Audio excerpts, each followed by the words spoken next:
If you're like us, you've probably seen references to something called Munchausen's by proxy and been curious, without really understanding what it is or how it may affect people. That's why we were excited to hear about the new podcast, Nobody Should Believe Me. The host, novelist Andrea Dunlop, takes an in-depth look at this subject. No one has ever done this before. She talks with people who have been affected by this condition. She even speaks with a perpetrator. We've already listened to the first 2 episodes, and we can tell you that Andrea doesn't dwell on the darkness. She takes great pains not to be gory or exploitative. This show has heart. It focuses on the humanity of everyone involved. And what makes this podcast extra special is that Andrea has a deeply personal connection to this subject. Someone very close to her was investigated for Munchausen by proxy. That gives the show a real emotional punch. When Andrea is listening to people tell stories about how they've been affected by this condition, she is not some uninvolved outsider. She has lived through the very same pain they have. She understands them. And through this podcast, she helps all of us understand them too. New episodes drop every Thursday. Listen and subscribe to Nobody Should Believe Me on Apple Podcasts or wherever you listen to podcasts. Content warning. This episode includes discussion of murder and violence. Among the famous images in the Burger Chef murder case, the sketches are iconic. They're up there with that haunting quadriptych of the 4 smiling victims, the newspaper photos of the stark, wintry woods where the bodies were found, and those awful, alien-looking clay busts. On November 20th, 1978, days after the murders, police released 2 sketches. The next day, the Indianapolis News reported that the sketches were composite works drawn from the recollections of 3 possible witnesses, who were said to have been placed under hypnosis before working with police artists. Both sketches show white men. One has a full beard and a mustache, thick rounded eyebrows, and long hair that hangs in waves over his forehead and ears. He's got a nose that almost looks like it's been broken before, and dark eyes. He could be a hippie, or a mountain man, or a biker, or just a guy with facial hair. That's the bearded man. His companion is the clean-shaven man. He's sporting a more clean-cut look, with hair that's neatly combed and parted far to the left side of his head. He's young, with a long face tapering into a narrow chin. He gives off a more polished, square impression than his bearded companion. Last week, we told you about some things that may make you reconsider the modern-day investigation into the Burger Chef murders. This week, we'll be sharing an interview that we believe will have you rethinking one of the foundational elements of the case. Because those sketches were based on the descriptions of at least 3 witnesses. And one of those witnesses now says that she was lying.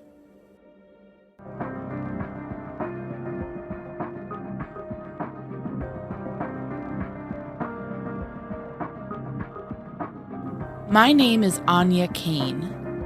And I'm Kevin Greenlee. And we're The Murder Sheet, a weekly true crime podcast. We're continuing the multi-part look into the Burger Chef murders we began last year. Each week, we will be presenting you with new information and context about what happened as part of our mini-series, You Never Can Forget. We don't just rely on what we've been told or what we've read. We have worked this case ourselves. We decided to do this podcast so we can tell you what we've learned and even clear up a few misconceptions. We're The Murder Sheet, and this is You Never Can Forget, The Witness.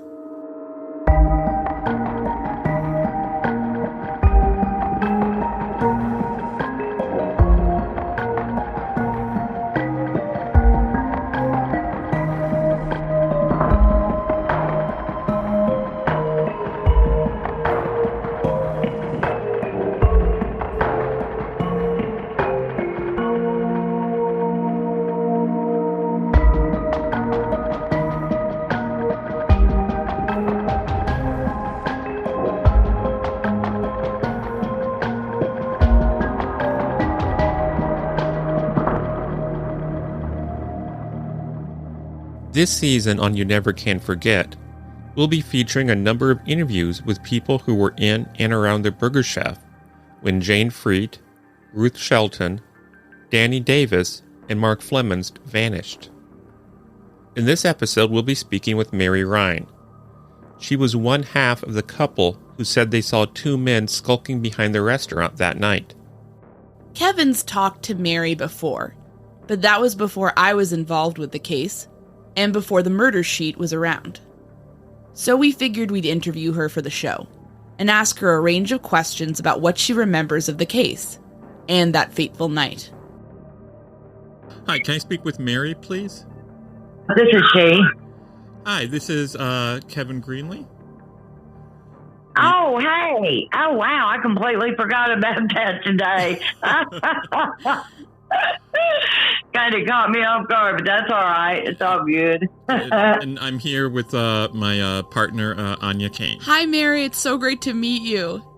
Hi. Nice to meet you, too, over the phone. I know. Mary later told us she was a bit nervous to talk. I know I was, too. It's always nerve-wracking to speak to people who've been part of this case. She also told us that she wasn't sure she could remember very much. That's another issue we've run into a fair amount, given that so many years have passed. That is so long ago. My memory is, fuzzy on everything. We kept talking, though. I was curious to learn about what Mary was like back in '78 as a teenager. Tell us a bit what you were like at 16 and sort of like, what was 78 like for Mary Rein? You're a 16-year-old girl in high school.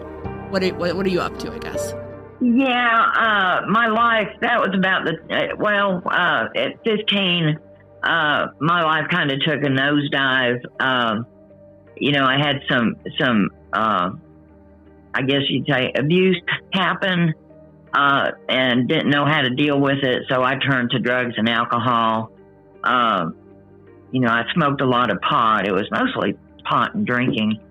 So I was, I had gotten expelled from school, and I was going to a night school, Ben Davis Night School, and that's where I met George, actually. The George she refers to is George Nichols. You heard from him last season, in our first episode. You Never Can Forget, the night. What I'm just curious, because we met George. What about, how did you meet him in that night class and sort of like what did you guys connect over? I don't remember the specifics about it. I just remember meeting him at Ben Davis Night School. We might have been in the same class. Seems like we had a class together. And we just sparked up a conversation and ended up liking each other, so we started dating. In 2018, Mary and George were united for the first time in decades. They were both featured in an as yet unreleased documentary about the Burger Chef case. Yeah, I've met George. He seems like a pretty chill guy. Yeah. It was crazy seeing him after 40 years. I imagine that must have been not like, this is my high school boyfriend. Yeah. Cause we lost complete contact, I guess in the end of 79. We moved and my dad didn't want me hanging around him anymore. Understandably, I know. But, that's pretty much what I remember. I was curious. You said your dad didn't like you being in a relationship with George. Can you tell us why your dad didn't like George? He seems like a nice guy. Well, yeah, he knew we did drugs. Between seeing George, doing drugs, and attending night school, Mary also took up a gig at a restaurant that many of you who are familiar with the case have heard quite a bit about. And then working at Dunkin Donuts, my dad would take me to work and then come pick me up. That was the Dunkin Donuts on Crawfordsville Road, right next to the Burger Chef restaurant. The same one where Ruth Shelton worked before transferring to the burger chain. We interviewed Ruth's younger sister, Teresa, last year, and you can hear her story on our first episode. You never can forget the night. We learned from her that Ruth loved working at Dunkin. It was a much more friendly, laid-back environment. One time, she even got to ride the mixer for fun. I'm curious, when you were working at the Dunkin Donuts, did you ever interact with Ruth Shelton? Well, I remember that name, but I don't remember the face. And wait. Oh yeah, sorry. You said that was one of the victims? Yeah, that was one of the victims. She used to work at... Oh, okay, that's right. Okay. Now I remember. Okay, yeah. I don't remember working with her. And come to think of it, I don't really remember who I worked with, as far as names and faces. Like I said, that's a real foggy time for me. That Dunkin Donuts has come up quite a lot in this case. Many observers have wondered why that particular burger chef was targeted, given that it was located right next door to another eatery that was still open, with all sorts of potential witnesses milling about. On a related note, that Dunkin is also where an independent witness, an older man sitting down and sipping coffee, spotted Allen Pruitt on the night of the disappearances. The young red-headed man was seen wandering around between the burger chef and the donut shop. We'll talk more about that a bit later, though.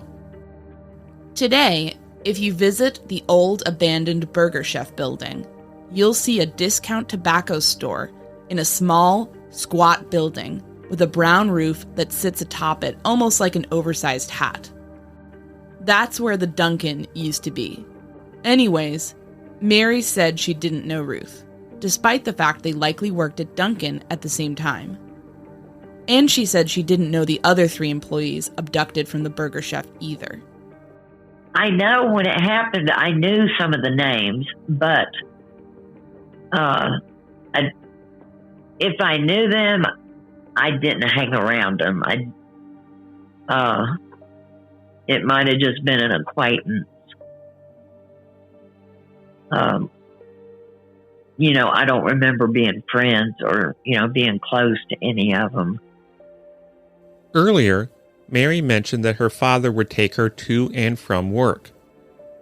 1978 had already been a scary year in Speedway, Indiana. Mary was working in what had been the center of a war zone just 2 months earlier. Between September 1st and September 6th, 1978, 8 bombs had gone off around the town. Carl DeLong lost his leg in the final explosion and was grievously injured. A few years later, he died by suicide.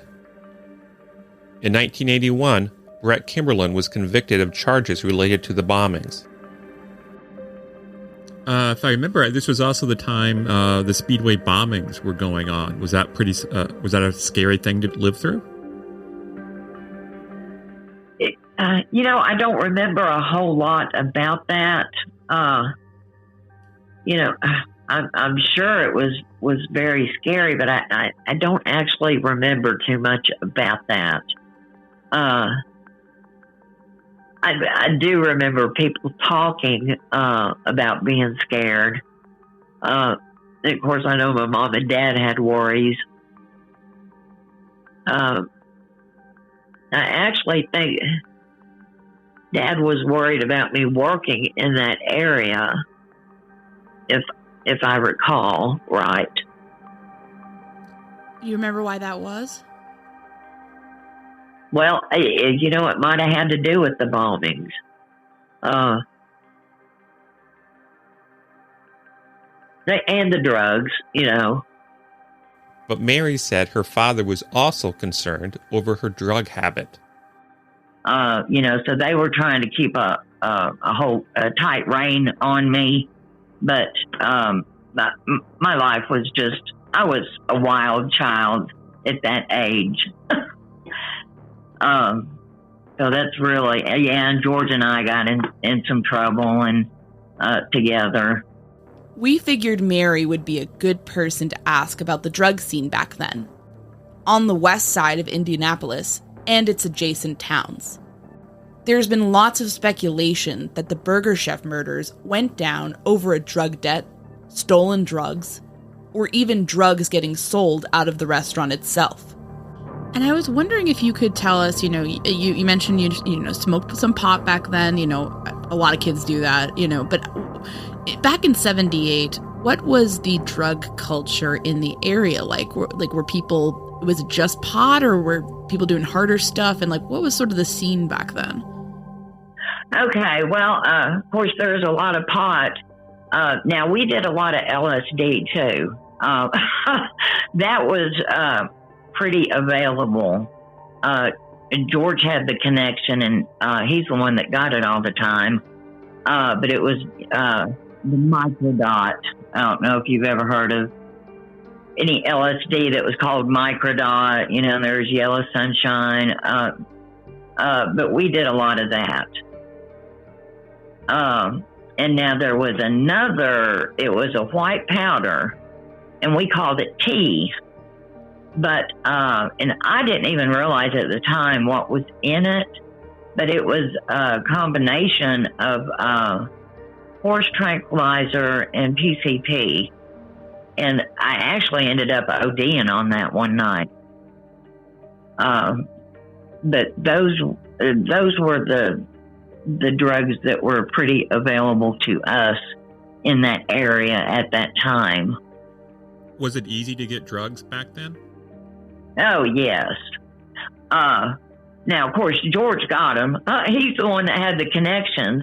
And then I had a brother-in-law that would get drugs. So it was easy for me to get them from them. So, I mean, and they pretty much had them all the time, or could get it anytime. Just speaking generally, I mean, did you have a sense of who the major drug players were in the area? Who was selling? Were there any, groups or individuals who were kind of this is where it's all coming from, almost? Right. I don't remember. Now, I remember there was a guy that I went to at Avon High School. His first name was Aaron. I can't even remember his last name. But I know he dealt a lot of weed. As far as any other drugs, I don't know if he dealt that. And really, I don't know who the players were, or I don't remember. No, totally. And they just, in your memory, what you do remember, was the drug scene violent back then, or was it pretty chill generally? I know sometimes it kind of can vary based on the region, right? If people are fighting or people are getting hurt, but I mean, what's your recollection? I mean, I remember it being pretty chill. I don't remember any violence.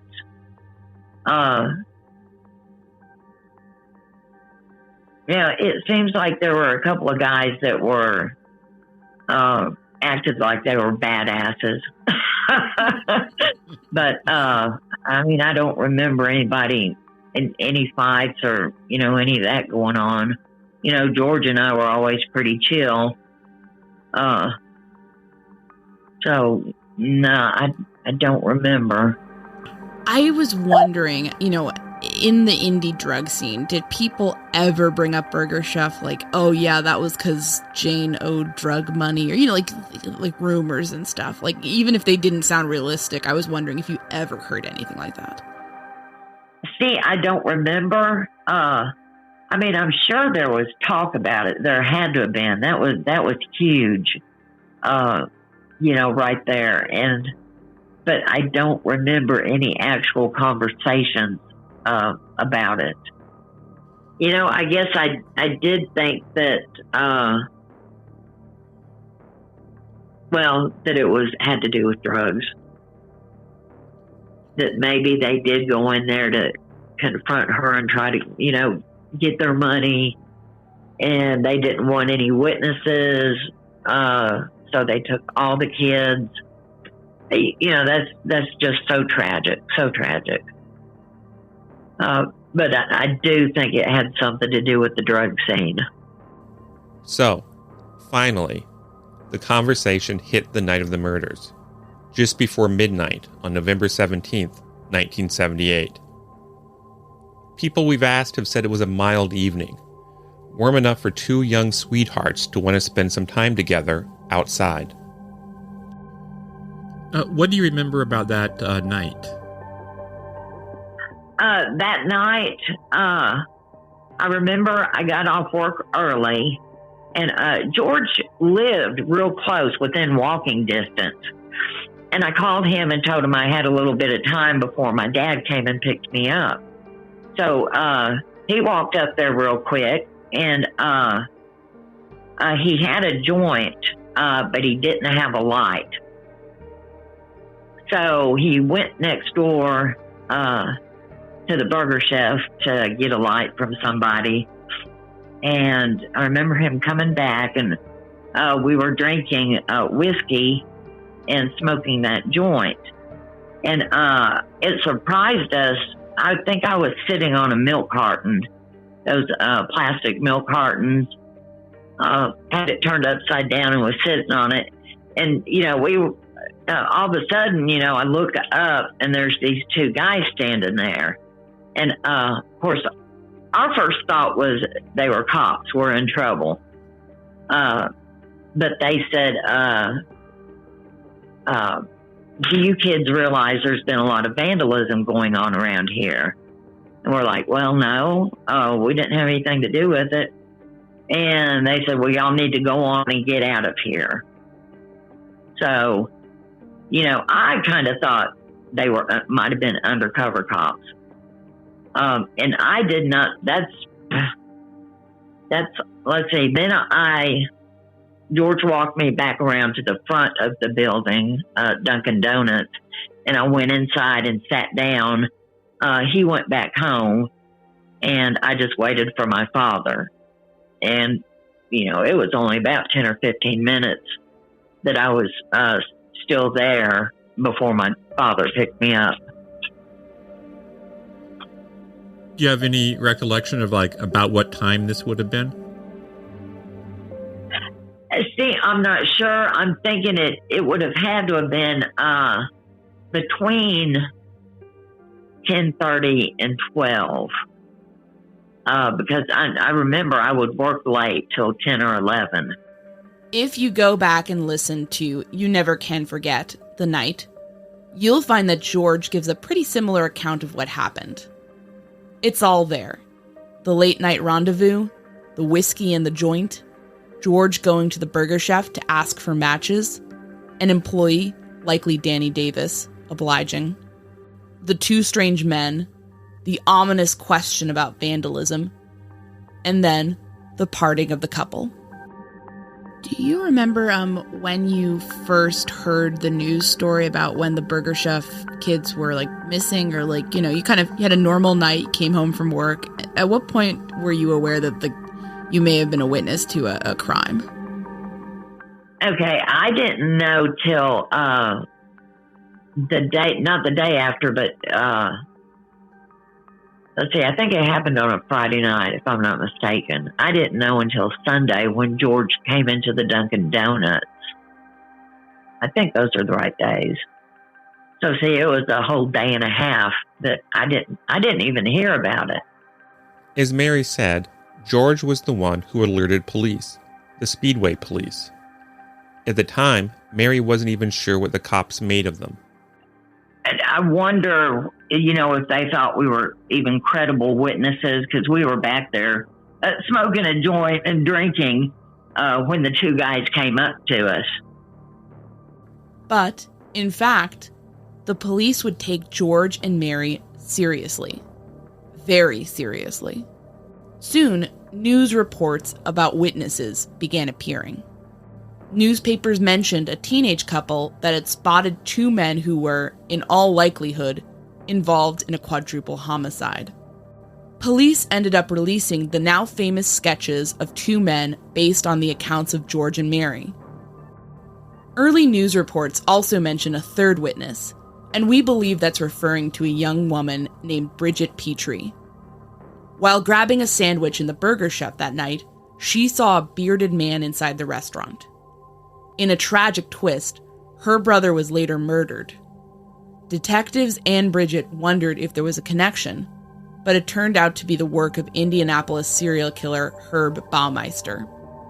A few years ago, she told Kevin that she couldn't be sure if the bearded man she saw was even involved. But out of all the witnesses who contributed to the composite sketches, Mary seemed to attract the most interest from police. Different detectives working competing angles of the case kept coming back to her. In 1981, she was even given a polygraph. So over the years, have the police come to you a lot with questions? They did the first couple of years. I moved to Tennessee in 1980, and they made a couple of trips down here to interview me. So, yeah, there was a long period there. I didn't hear anything about it. Oh, no, now I did receive a letter. Oh, let's see, what year was that? It was after, it had to have been probably around 2007 or 2008. I received a letter from a detective asking me if I would call him and discuss, the case with him, anything I remembered. And I never did call him, and I probably should have at that time, but things were crazy. I was a restaurant manager, which is high stress, trying to raise two teenage boys, and I was scared. I was scared to get into contact with him. As far as we can tell, that would have happened during the time that Stoney Vann was in charge of the case for the Indiana State Police. He had the case for 20 years and was, and still is, a proponent of the robbery gang theory. We discussed that theory in the episode You Never Can Forget the Robbers that we released in 2020. More recently, we looked into that theory in You Never Can Forget the Robberies and You Never Can Forget the Gang in this most recent run of episodes. At one point on Todd McComas's 1041 podcast, Vann claimed that Mary Ryan had actually pointed out S.W. Wilkins the Sr., who Indiana State Police Detective Ken York posited was a member of this local robbery gang, in a mug book, a large compilation of mugshots taken from local criminals. When Kevin first messaged Mary about this on Facebook, she denied ever identifying anyone. Later, when talking to us for this interview, she said it was possible she'd made an identification. She just wasn't sure. Okay, I'd like to, I asked you something on Facebook, and I'd like to ask again. I know they showed you, pictures of different people in, books of pictures. Do you ever remember them ever showing you a picture of somebody and you saying, that's it, that's the person I saw that night? See, I don't remember. I don't remember.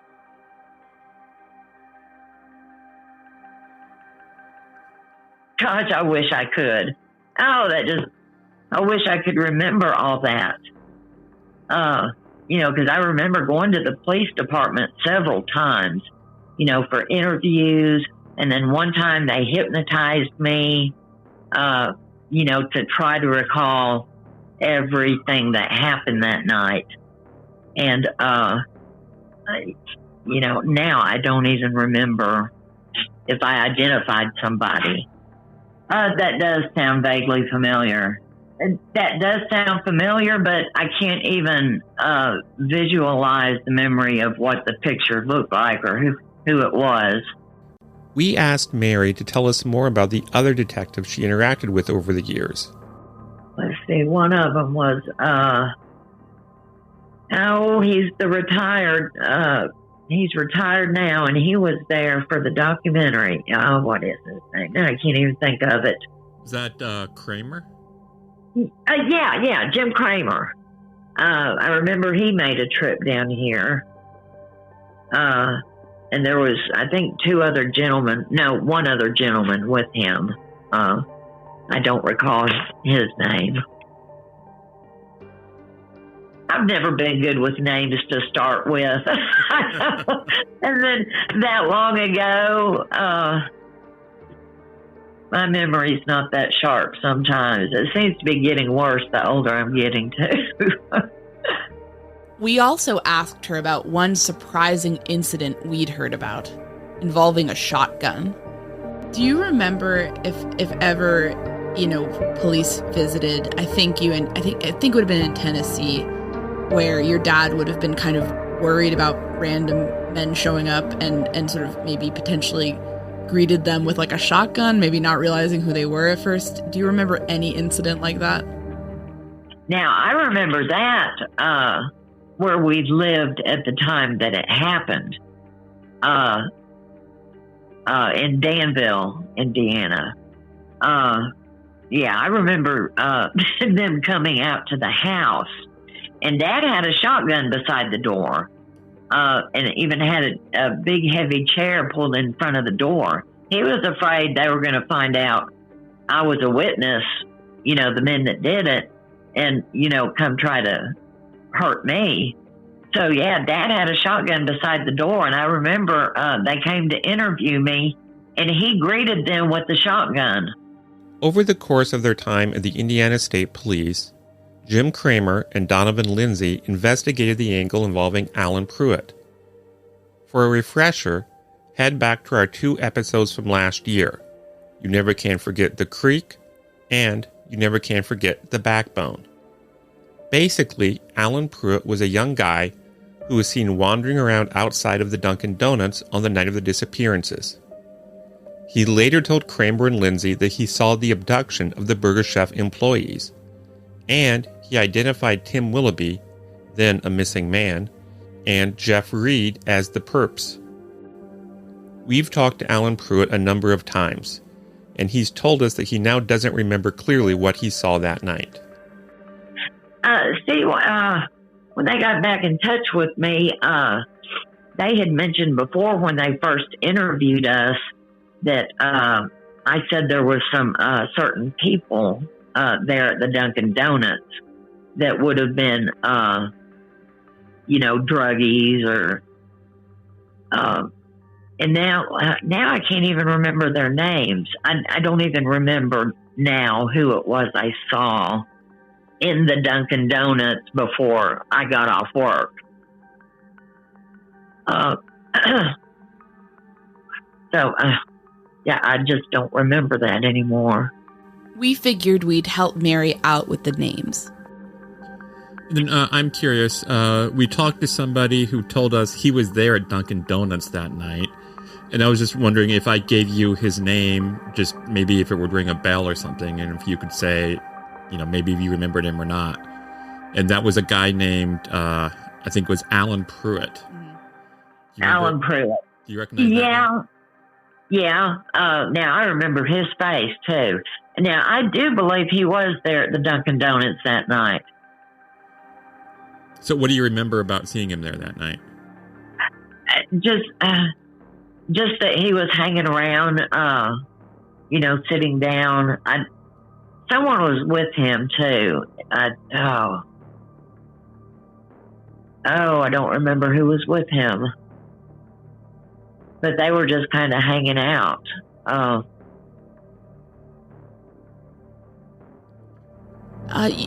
What did you remember? Did you know Allen Pruitt, or what was he like? Yeah. In fact, I went to school. Yeah. We went to school there at Avon at the same time. And it seems like we hung around some. I mean, we never dated or anything, but we were friends. He was in that bad crowd, the ones that smoke the pot and drink. And that's the crowd I had fallen into.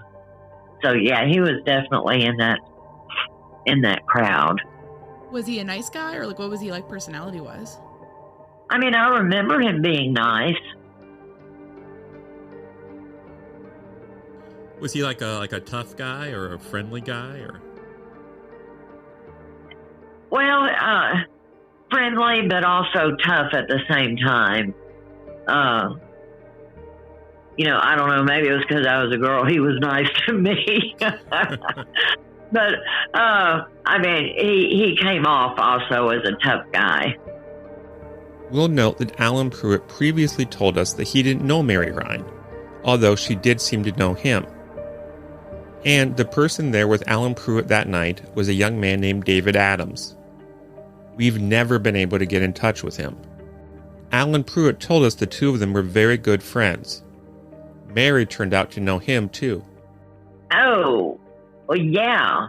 Now, I dated David Adams for a while. Let's see. I dated David Adams before I met George. So, yeah, now he would come up there and hang out a lot. And I believe he frequently went to the Galaxy. What was he like? He was nice, but tried to come off as a badass. He had a green Mustang. It was like a army green Mustang, and the fast car, and he was tried to act all cool. We dated for quite a while, and then he met another girl at the Galaxy. And so that broke my heart when he broke up with me, but I got over it real quick. That's high school for you, right? Yeah.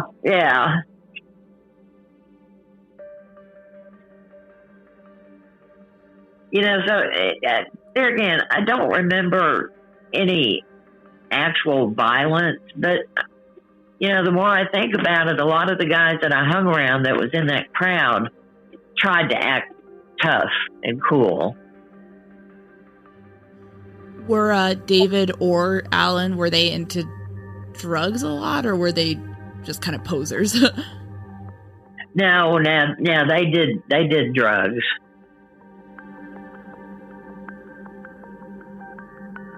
Were they drug dealers, or were they just consumers? Oh, see, I think I believe David dealt. I don't remember specifics on what type of drugs. Well, I remember weed. That's all I remember, but I know he did deal. I don't remember about Allen.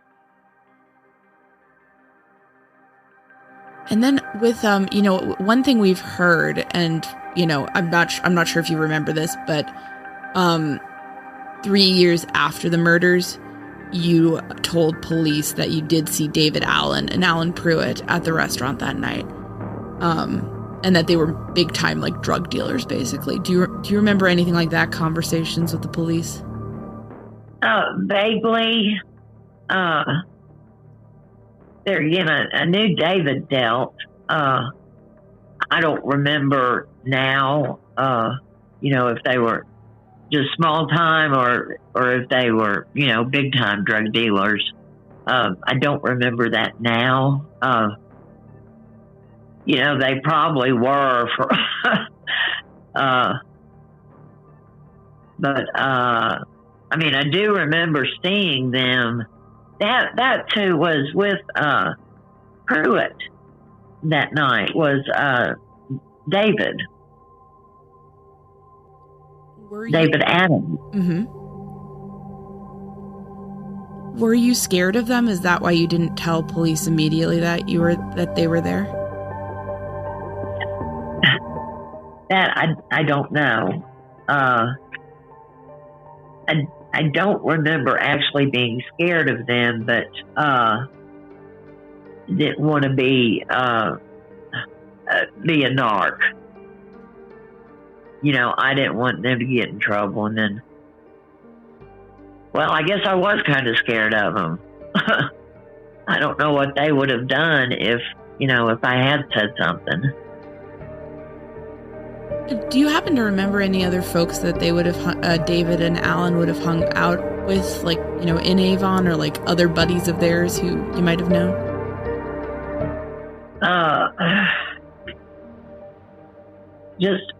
I remember Aaron. I cannot remember his last name. Aaron. Was he in your grade? Aaron was, yes. And he was one of those, there was a convenience store to the, beside Avon High School. We'd always walk over there and smoke cigarettes. Aaron, I cannot remember his last name. And I know there was several, people in that crowd, but I can't tell you now who it was or their names, or I just don't remember. Is the Dunkin Donuts on Crawfordsville Road suddenly starting to sound a bit crowded? To recap, we have Dunkin employee Mary Rein, her current boyfriend George Nichols, her ex-boyfriend David Adams, and Adams's good friend Allen Pruitt, all hanging around there that night, the night that the crew next door went missing. We'll also say that sources have told us about whispers of the Burger Chef murders being part of some kind of inside job robbery.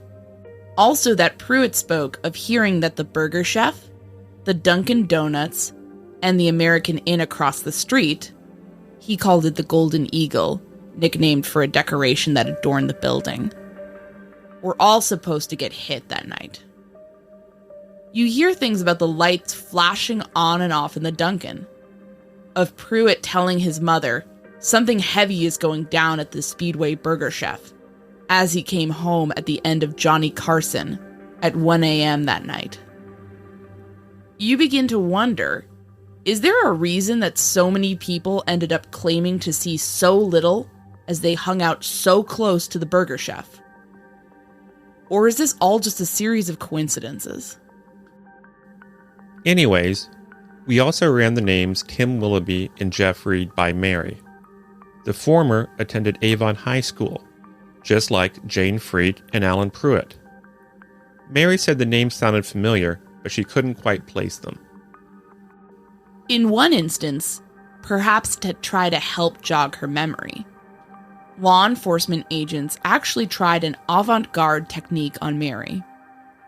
It would have been thrown out in court, but perhaps they were hoping it could jog her memory and generate new leads. I only remember bits and pieces of them interviewing me. And I remember when they hypnotized me.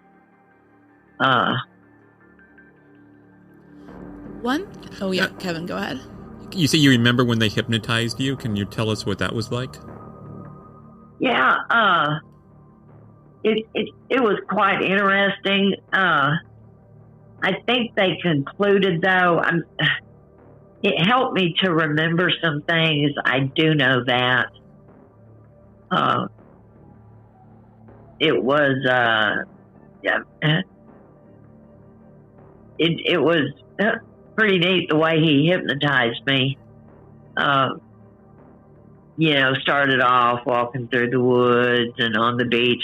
Well, ahead of time, they asked me some things that I liked or liked to do. So he incorporated that into hypnotizing me. Anyway, it was pretty interesting. So I just felt like it was a dream, but I was able to recall like cars that were there, people I saw. So But now I don't remember the results of that. I don't remember. I don't remember what he helped me to remember. And actually, the person who hypnotized Mary remembers her too.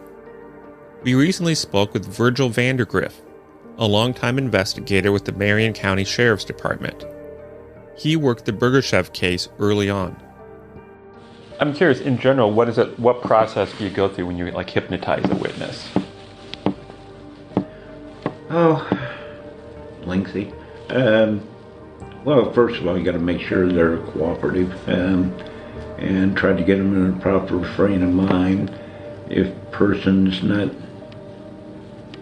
is skeptical about hypnosis, etc., it's not going to be successful. So you have to get them in the right frame of mind to be agreeable to even do it and be cooperative in the process. And once you get them to that point, the hardest thing about all of that is watching how you ask them about something, because during hypnosis a person is extremely suggestible, and if you ask a question in a suggestive way, there's a possibility they're going to answer in a way that's not going to be accurate. Right. So sometimes it was frustrating that you know in your mind what you're looking for. And you want to say, well, what's a blue car? And you can't say that, you know.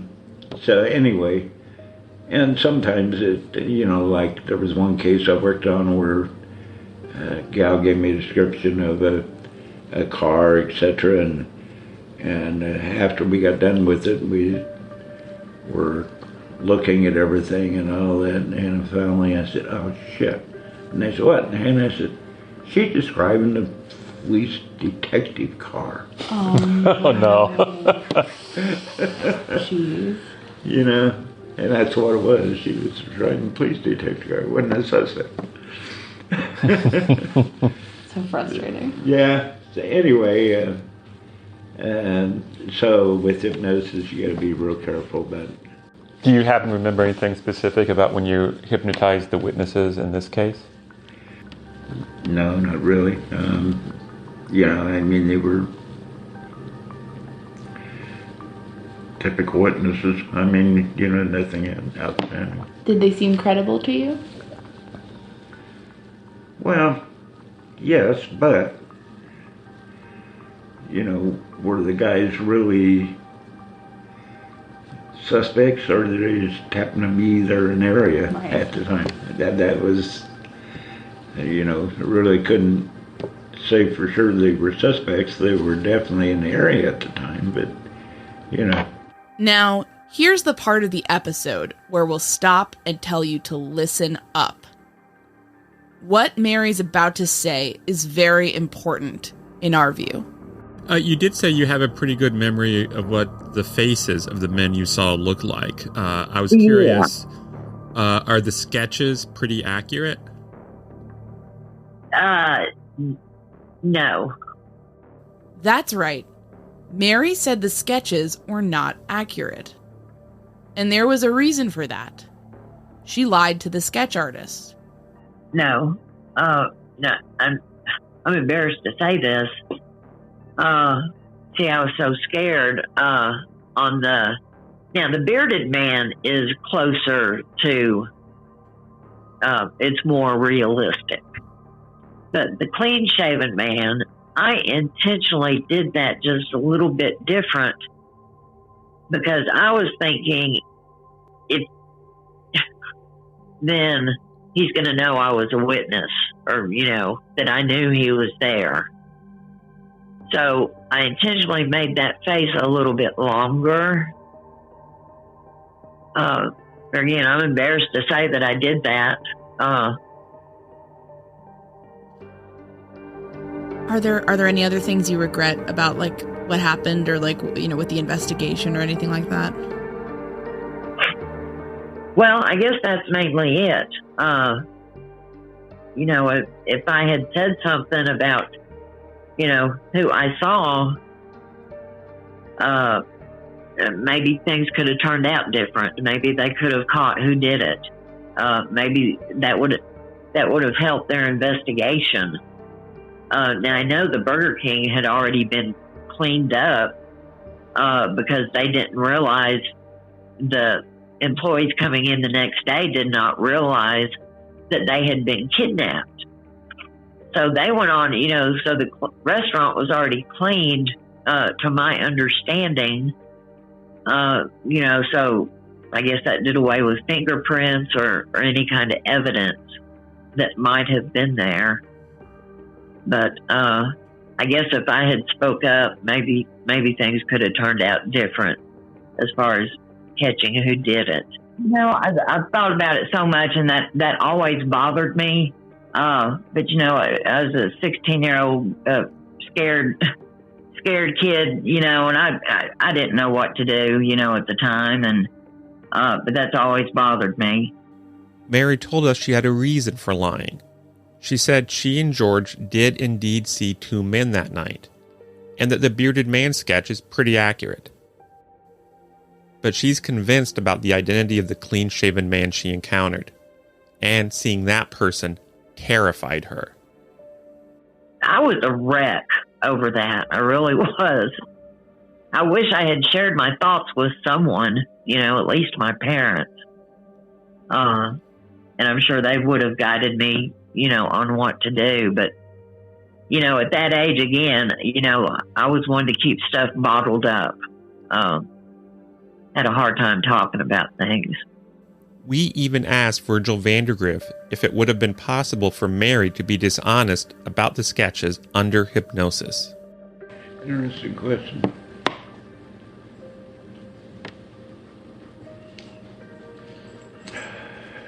Can they do that?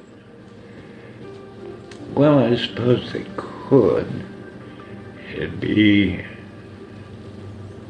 unlikely, but they could.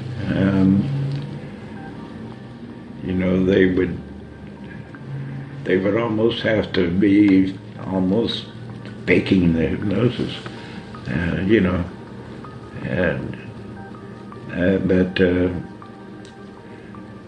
usually, you know, I'll do certain things to make sure they're not faking.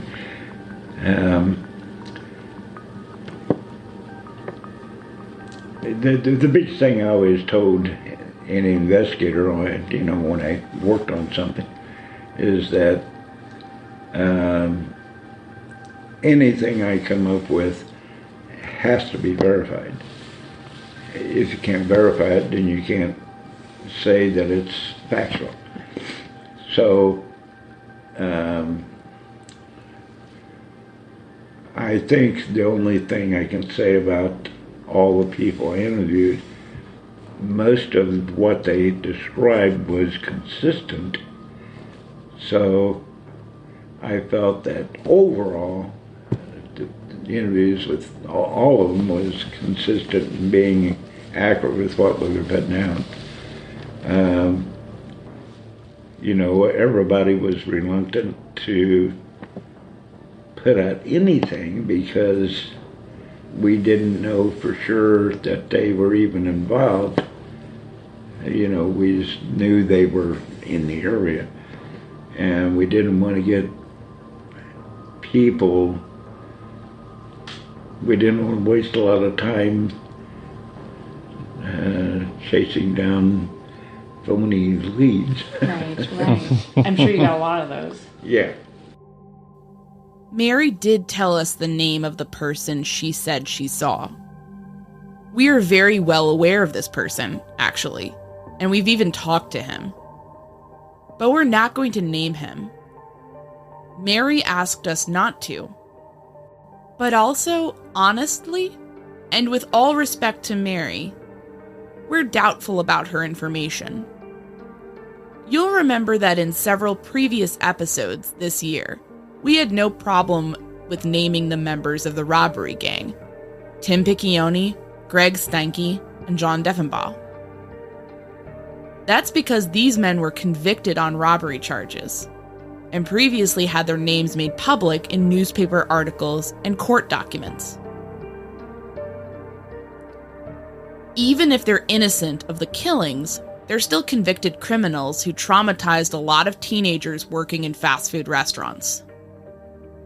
In the case of the man Mary said she saw, he's never been convicted on charges that seem to indicate he was involved in the Burger Chef murders. We'd need much more if we were going to name someone who's never been charged with a violent crime as far as we can tell. Given the fact she struggles to recall so much of her past, it's hard to trust this particular memory. Plus, we're aware of how she came to remember this person. And with that in mind, we think it's highly possible that a well-intentioned researcher who is enthusiastic about a certain theory ended up putting this idea in her head many years after the fact.